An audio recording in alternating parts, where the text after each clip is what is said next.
উত্তর ফুলবাড়ি সাব সেন্টারে পরিষেবা নেই, দায়িত্ব জ্ঞানহীন স্বাস্থ্যকর্মীর বিরুদ্ধে ক্ষোভে ফুঁসছেন গ্রামবাসী। ত্রিপুরার মুখ্যমন্ত্রী ডক্টর মানিক সাহা নিজে একজন চিকিৎসক। তার নেতৃত্বে স্বাস্থ্য দপ্তরের শৃঙ্খলা এবং পরিষেবার গুণগত মান উন্নত হবে এই আশাই ছিল সাধারণ মানুষের, কিন্তু বাস্তব ছবিটা এখনো হতাশাজনক, বিশেষ করে প্রত্যন্ত গ্রামের স্বাস্থ্যকেন্দ্রগুলোতে।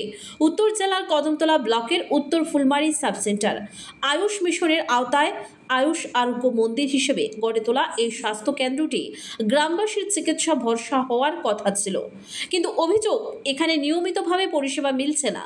নিয়ম অনুযায়ী সকাল 8:30-এ খোলার কথা থাকলেও সকাল 10টা পেরিয়ে গেলেও দেখা মেলেনি স্বাস্থ্যকর্মী মানুয়ারা বেগমের। এই অভিযোগ স্বীকার করেছেন কদমতলা হাসপাতালের ইনচার্জ সন্দীপ দেব। তিনি জানান, মানুয়ারা বেগম প্রায়ই দেরি করে আসেন। দপ্তরের তরফে নজরদারি করা হচ্ছে। স্থানীয়দের ক্ষোভ, রাজ্যের স্বাস্থ্য দপ্তরের ভাবমূর্তি এই ধরনের দায়িত্ব জ্ঞানহীন কর্মীদের জন্য বারবার প্রশ্নের মুখে পড়ছে।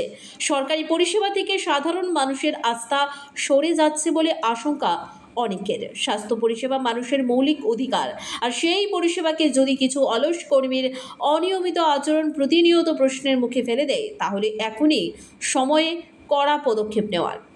ফুলবাড়ির উত্তর ফুলবাড়ি সাব সেন্টার তো নিয়মে 8:30টায় খোলা কথা।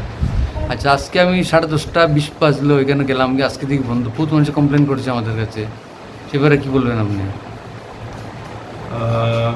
মানে কমপ্লেন এসেছে। হ্যাঁ, আমি ব্যাপারটা দেখছি, আমি জানলাম আপনার থেকে, দেখছি ব্যাপারটা, এবং বিগত দিনেও এরকম কমপ্লেন আমার কাছে এসেছিল। যদিও আমি বলেছিলাম সিএইচওকে যে টাইমলি সাব সেন্টার যাতে খোলা হয় এবং টাইমলি যাতে সাব সেন্টার বন্ধ হয়। দেখছি কী কারণে কী হচ্ছে।